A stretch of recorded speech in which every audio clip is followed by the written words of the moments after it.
My dear, your old woman is going to a nursing home because I'm moving in with Catherine, Daryl announced bluntly, his words cutting through the air. His eyes met mine briefly, but there was no warmth, only a hint of challenge. If you don't like it, we can divorce. Catherine, standing beside him, wore a malicious grin that unsettled me. Good manners, I thought bitterly, are fundamental even among close friends, yet some people can't grasp that concept. I couldn't fathom living with someone who couldn't maintain basic courtesy, especially towards family. It was unbearable, seeing how Catherine treated my dear mom with disdain. I knew then that I needed to sever ties with both Daryl and Catherine, who had neglected and disrespected my mother. My name is Elisa, a 32-year-old working wife. Our family had returned to my childhood home 2 years ago after Dad's passing, to care for Mom, who had become withdrawn after losing her beloved partner. Back then, Daryl had been recently laid off, and we were struggling financially. Concerned for Mom's well-being, I proposed that we move in together. Daryl, though hesitant at first, had little choice in the matter. With a demanding professional license and responsibilities that filled my weekdays, my schedule was packed. Mom took charge of the household chores during the week, and I pitched in on weekends. Daryl, however, seemed uninterested in lifting a finger. Despite his ongoing job hunt and evident stress, neither Mom nor I broached the subject. It took him 6 months to secure a job after moving in, but excuses about job stress and overtime fatigue replaced any initiative toward chores. Men aren't known for their attention to detail, Mom would quip with a smile that barely masked her disappointment. Meanwhile, my frustration grew steadily. I work longer hours than you and even weekends. Why won't you help with the chores? I finally confronted Daryl one evening. He grimaced defensively. I'm just not cut out for housework. That's not an excuse, I countered firmly. I wasn't either, but I made an effort to learn. You don't even try. Things are different now, he shrugged, retreating from the conversation. You had time to learn. I'm too busy now. His dismissal hung in the air as he turned away, leaving me to wrestle with the unresolved tension.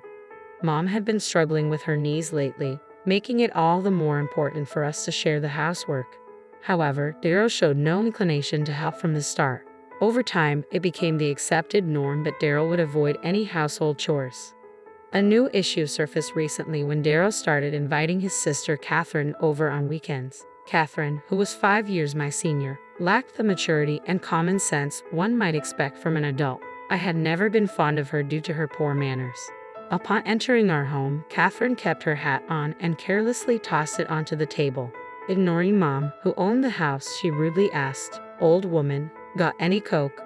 "We don't have Coke," Mom replied, visibly taken aback by Catherine's lack of manners. Catherine continued as if speaking to her own parents, "Well, you should go buy some.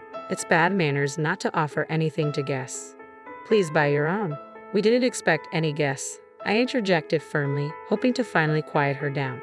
Despite multiple warnings, Catherine continued her intrusive behavior, opening doors to other rooms and helping herself to dessert from the fridge.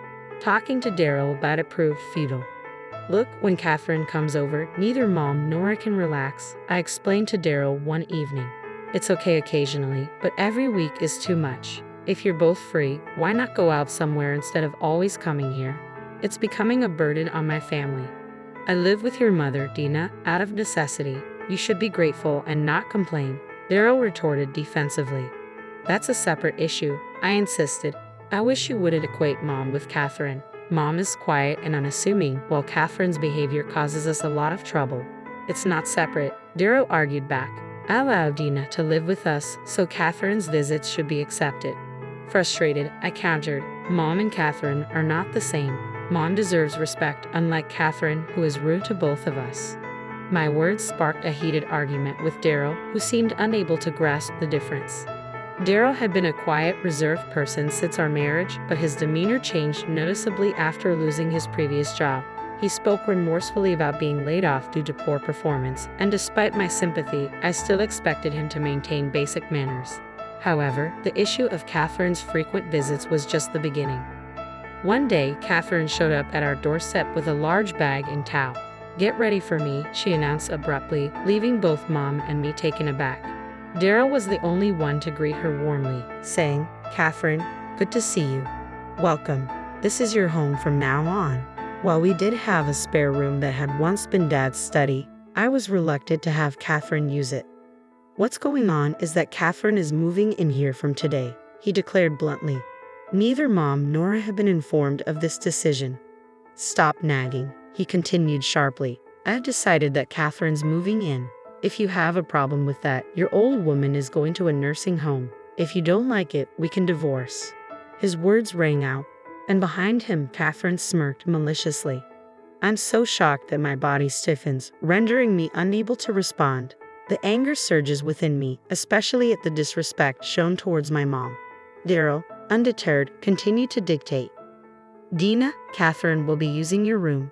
You'll have to move to the study," he stated with authority. "What?" Mom's expression mirrored my disbelief. Daryl and Catherine proceeded upstairs. Mom and I trailed behind, only to witness them attempting to rearrange Mom's belongings in her own room. "That's enough," I erupted, unable to contain my frustration. "Fine, let's get divorced. Now please leave." "What? Are you serious?" Daryl looked down at me with a dismissive laugh. Without hesitation, I nodded firmly. "I am serious. I've reached my limit with you and Catherine.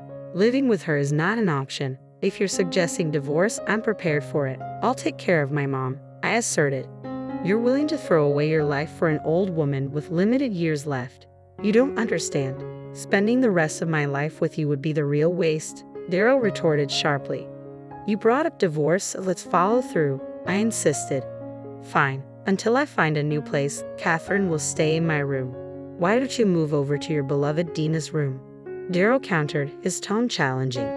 "That's my plan anyway. Don't come to regret divorcing me later. I've been under stress, always putting your mother first. I won't regret this," I affirmed firmly. Both Daryl and Catherine looked down on me and chuckled, likely anticipating a favorable outcome in the property division during the divorce. Swiftly, I packed my belongings and relocated to Mom's room. Having endured discomfort sharing a room with Daryl for so long, I finally found peace in my new sleeping quarters. Concerned, Mom approached me, asking, "Are you sure about the divorce? You'll be alone now." "Don't worry, Mom. I'm okay with it. You mean more to me than that man," I reassured her earnestly. Mom nodded sadly, though she bore no blame for the situation. Once the divorce was finalized, I planned a vacation for Mom and myself to lift our spirits and start anew. I was determined to ensure her happiness. The divorce proceedings proceeded smoothly, with the property settled and Catherine vacating just a week after moving in. It had been an agonizing week. Catherine had taken over the kitchen, wasting ingredients with her haphazard cooking, which often resulted in inedible dishes being tossed out. She also disrupted the nights with blaring music and even consumed a cake I had purchased from a renowned chef, intended to be shared with Mom. After leaving our home, the two of them moved into a well-located condo. Daryl resumed his work routine, while Catherine planned to take on a part-time job. You might expect that to be the end of our connection with them, but it wasn't. Feeling the need to release all my pent-up frustration, I decided to visit my in-laws' house unannounced. My mother-in-law, Posey, was a step up from Catherine, but still someone I didn't particularly like, often making snide remarks about me. Among them, my father-in-law, Oswald, stood out as the most reasonable and decent person in the family.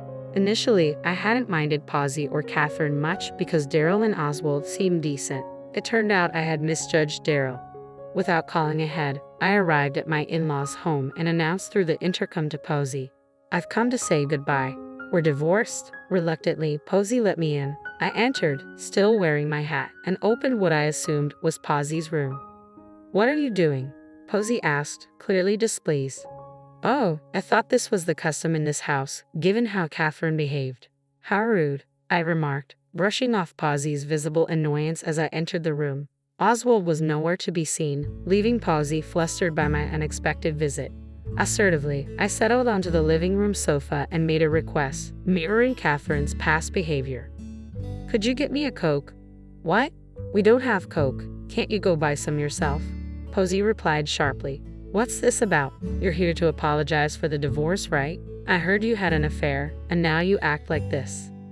"An affair? I haven't done anything like that. Show me proof before you make such accusations. Besides, this is how your daughter treated us in our home. Didn't you raise her to act this way? And now you find my behavior rude?" I challenged, watching as Posey paled and fell silent. I don't know anything about Catherine's actions. She's never listened to me, no matter how much I scold her," Posey admitted with a hint of resignation. "So you gave up on trying to teach her, which is why you have such a selfish and self-centered daughter and son." "Daryl is different. He's always been quiet and never caused trouble for anyone," I countered pointedly. "Then why would such a polite person bring his sister into our home without asking and try to evict my mom from her own room?" "The reason we divorced is because Daryl told me if I didn't want to live with Catherine, then we should divorce." "Where did this affair story come from?" I pressed, watching as Posey looked bewildered and stared at the ground in silence. Seeing the futility of further discussion, I stood up. "Please instruct your children not to behave like this in the future. I apologize for my abrupt behavior today," I concluded firmly before taking my leave. Following the incident, my parents-in-law formally approached me to apologize. I insisted, "Please apologize to Mom," prompting Oswald to express sincere regret and even provide compensation for the inconvenience caused. Mom was visibly moved by the gesture. I later heard that Posey had called Daryl and Catherine to their home and scolded them. While Posey had her faults, she seemed to pale in comparison to Catherine's behavior. My reenactment of Catherine's actions must have struck a nerve, prompting Posey to realize that changes were necessary. It was rumored that both parents had given their children a stern talking to, but it appeared that Daryl and Catherine's problems were far from over. Sometime after Mom and I had relocated, Daryl called me unexpectedly. "Hey Elisa, where are you?" "Why do you need to know?" I replied coolly. "Because your house is up for sale." Daryl's frustration was evident in his raised voice. I reiterated my question. "Why do I need to tell you where I am?" "Well, that's..." He hesitated, seemingly grasping the significance of my question. "Because I still love you. I realize how much I missed you after you left. I regret my behavior. I was just putting on a front for Catherine. I truly wanted to cherish you and Dina, but I've always struggled to stand up to Catherine.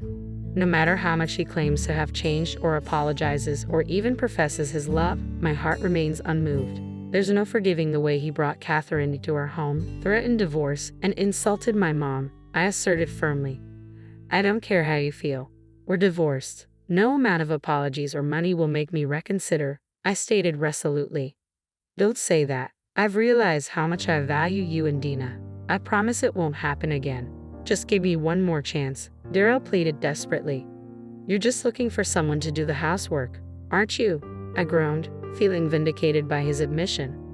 I just blurted something out, but it seems I hit the mark. "Besides, I can't believe you're asking to get back together," I added incredulously. "You're unbelievable. Remember how you laughed when we discussed divorce? How you and Catherine looked down on Mom and me?